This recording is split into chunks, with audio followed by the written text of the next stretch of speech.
Hello everyone, I am here to read the Danish Slaughterhouse after what seems like forever. Chapter 7, or, well, it's written here, 8, Bon Appetit. And also, I'm sorry if this video comes out late, because I have been busy and running into unforeseen problems. So, yeah, let's get started. Dude, I'm sorry. I'm really seriously sorry, Matthias apologized almost pleadingly. It's fine, Matthias, Emil sighed. It was just an accident. Calm down. I'm still sorry, bro. Honest. After being rushed to the hospital in Matthias's van and having his gun wound treated with shallow stitches, Emil was sent home with a prescription for painkillers and a recommendation to stay off his feet for a while to not stress the ankle any more than needed. This is gonna come up in the future, isn't it? Knowing like, after the previous chapter, I already have a bad feeling about this being brought up. Matthias was carrying Emil on his back up the stairs to his mansion, spilling puppy-like remorse from his lips to Emil for shooting him and to Lucas for hurting his little brother. Whereas Emil constantly dismissed Matthias's apologies, reassuring Matthias that he was fine and didn't need the constant apologies, Lucas deliberately ignored him to refrain from saying something that'll sting the Dane and hurt him worse than he already feels. He knew that the gun wound was an accident and that he should let go of his grudge against Matthias just as Emil had as soon as he woke up in the hospital bed from his unconscious state. But he couldn't let go of the fact that his little... I'm going to assume that brother was supposed to be put in here. Little brother was shot by his boyfriend, who prides himself on his excellent shooting skills, no less. It was so unbelievable how Matthias could just shoot a kid like that, accident or no accident. And what if the gun wound was deeper? What if the bullet grazed more than just a couple layers of flesh and sinew, causing heavier blood loss? What if he aimed higher at Emil's head? Lucas groaned and rubbed the bridge of his nose. Don't think about it. It didn't happen, so you don't need to worry about it. I'm sorry, Lucas. Really, Matthias said quietly. Lucas simply scoffed and pushed the mansion's doors open for them all. Lucas, come on, don't be so mad, Emil said. It was just an accident. Chill. How about you try to be this forgiving when you're not hopped up on mind-calming painkillers, Lucas retorted. Until then, quiet. But Lucas, it was just an accident, and if Emil can forgive him, shouldn't you do so as well? Seeing how he was the one who injured and he was the one who was injured and can eat and can let it go, Tino pointed out. Tino, don't you have dinner to make or something? Oh, let me do it. Everyone turned their eyes to Matthias, disbelief clear in their stares. What? I kind of have a bad feeling about what's gonna happen. Should I age restrict this video? Like, for real? Considering what happened the last time I read this fanfiction? You? Cook? Burl spoke up in the silence. Well, yeah, make Ice's favorite dish and dessert to, make it up to him. So let me get this straight, Lucas said. For shooting my brother, you're going to make it up to him by poisoning him and his entire family. Oh, come on, I'm not a bad cook. I can make a mean pasta meal if I wanted. Pff, yeah, mean to the stomach, Emil snorted.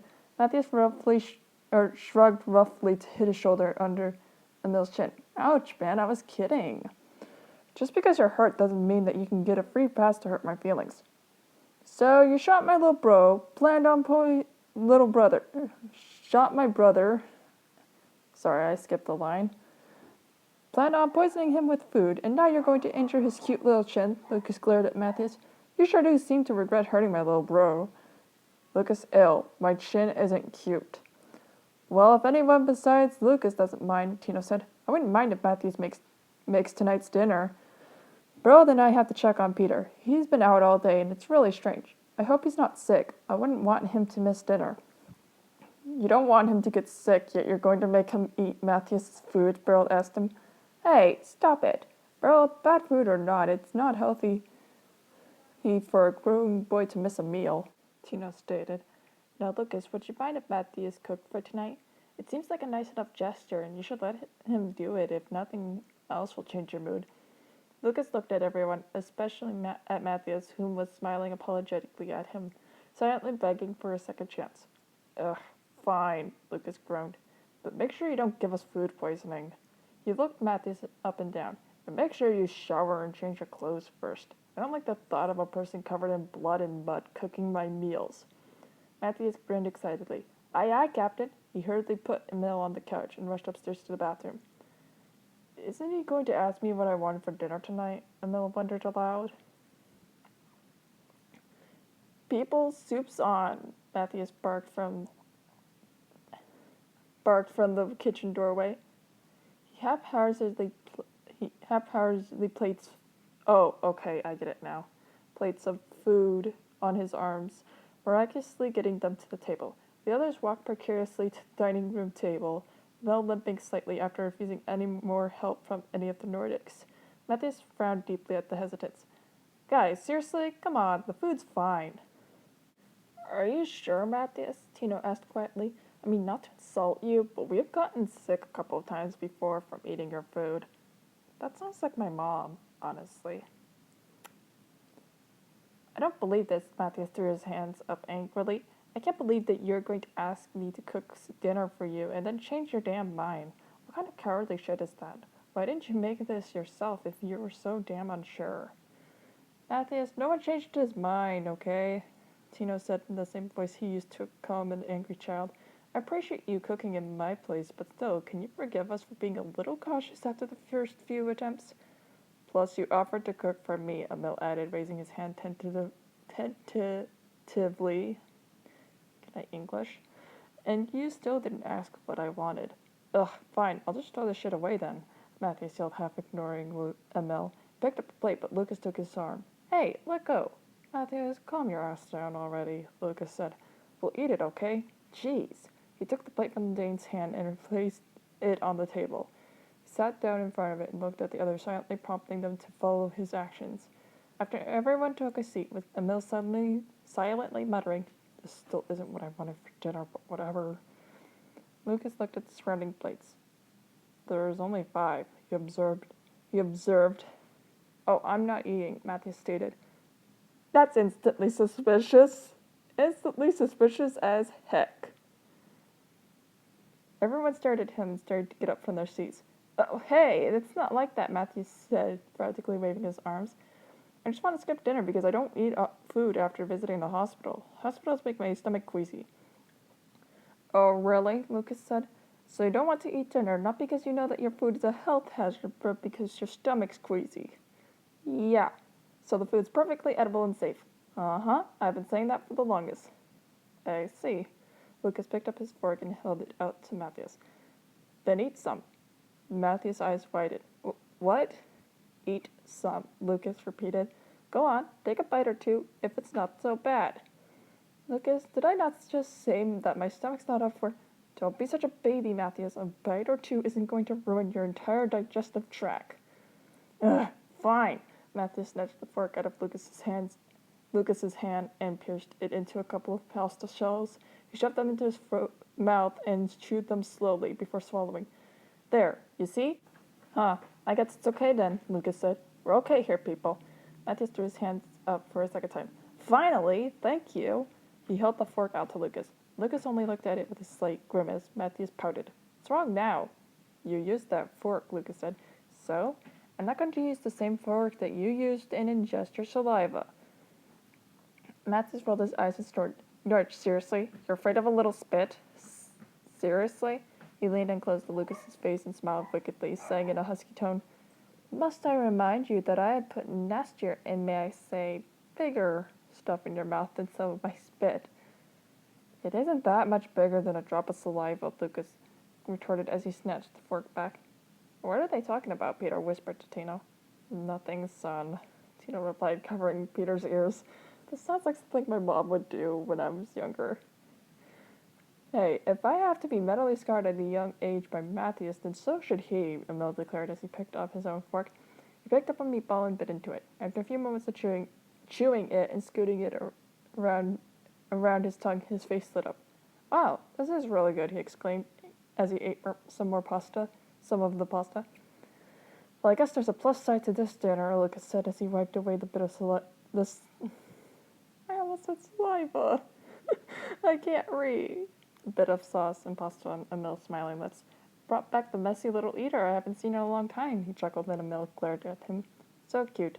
Knock it off, Lucas. Stop being weird, Emil snapped as he took the napkin out of Lucas's hand and wiped at his mouth. That's my napkin. And that's my fuck I didn't give. I would use this, seriously, but I feel like my mom would be like, no saying the F word, even though I'm an adult. She'd still be like, don't you dare say the F word. Lucas turned back to his plate, feigning hurt.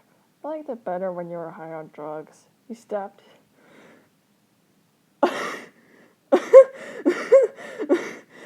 Okay, just imagine that out of context. Dear God. He stuffed his fork into a meatball and placed it in his mouth. Not bad. Oh, so you're a Rognorsh. I make an excellent cook. Don't push it, Dane. Fine, I won't. I have to go finish the ice cream anyway. Ice cream? Tino asked. You have ice cream? Yeah, I had made some while making dinner. Oh, you made chocolate chip mint? Emil asked excitedly. Yep. Matthias, Peter doesn't like chocolate chip mint, Tino said. Oh, really? That's too bad. I didn't make any other flavor on the account of I didn't make it to please him. Jeez, Matthias, you don't have to be a dick, Beryl grumbled. Why not? The way you spoil his ass, he'll be a bigger dick than I am. Guys, it's okay, Peter spoke softly, looked down his plate, too afraid to meet Matthias' eyes. I'm reminded of last chapter, and not. Just no, God, no. I don't mind chocolate chip mint all that much, and besides, Uncle Matthias is right. It's Emil's dinner, so we have to eat what he likes. Everyone looked at Peter, shocked by how considerate he sounded. I think they meant to put accept, but they put expect. Except Matthias, who was smirking condescendingly at the boy. Well, Peter, that's nice of you, Tino said as he patted Peter's head. So sweet. About freaking time, too, Matthias interjected. It smiled jovially and clapped. Okay, so you guys finish this up while I go finish up the ice cream, that ice cream for you guys. Okay. I read that wrong. He returned to the kitchen and walked up to the... Oh God, this is a French word. I always butcher French, though. Sorbetiere on the counter, listening to soft sounds of chatter from the dining room. He lifted the lid from the pale part of the sorbetiere and looked inside at the green mass dotted with brown. Just one more ingredient, he whispered to himself as he pulled out a small, clear jar. I said jar. What? He unscrewed the lid and sprinkled the contents onto the ice cream, emptying half the jar before putting the top back on and placing the jar in the drawer. On. I don't trust this. I don't trust this at all. This sounds suspicious.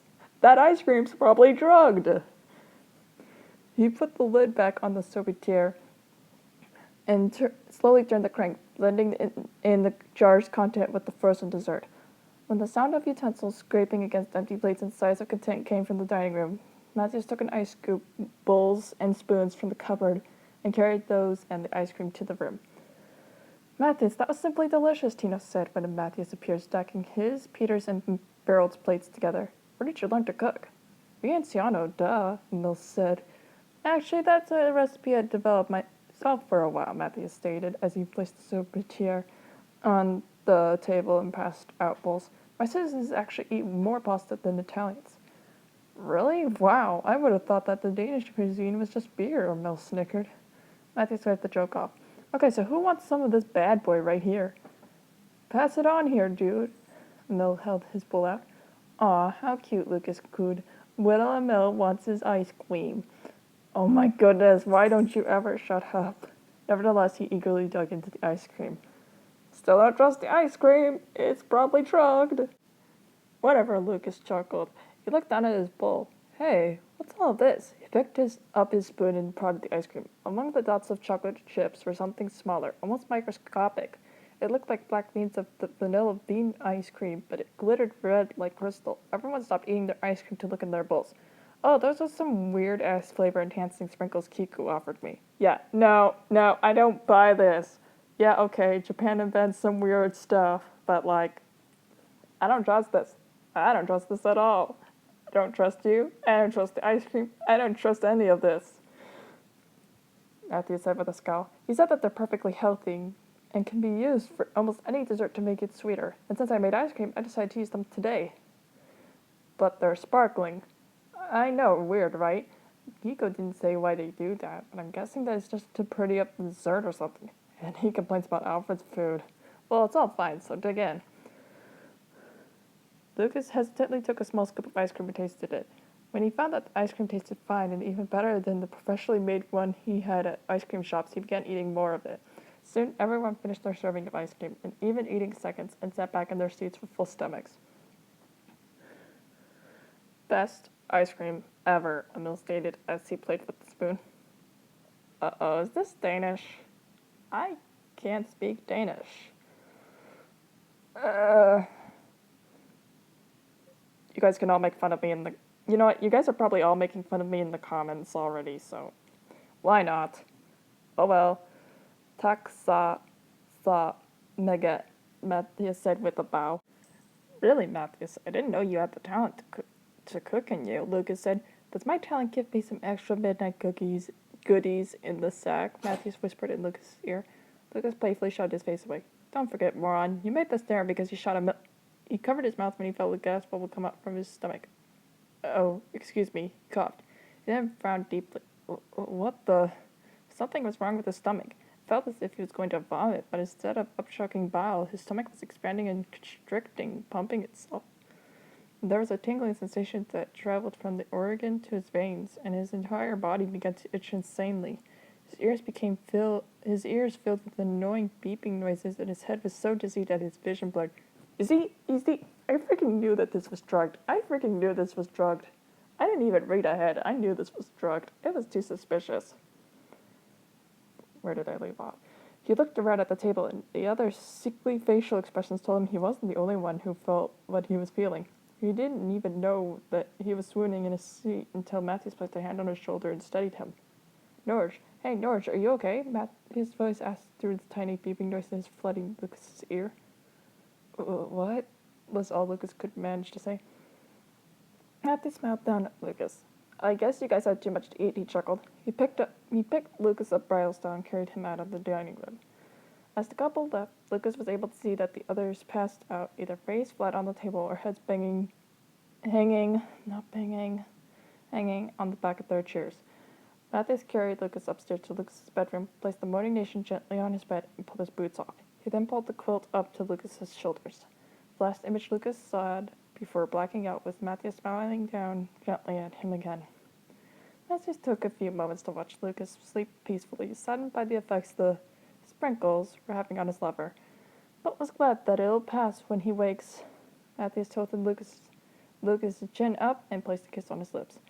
Rest well, my kitten, Matthews breathed when he ended the kiss. So yeah, that was chapter 7. Suspicious as heck, and I am very, very scared for what will happen next. Anyway, that's all that I have time for today, and I will see you guys next time.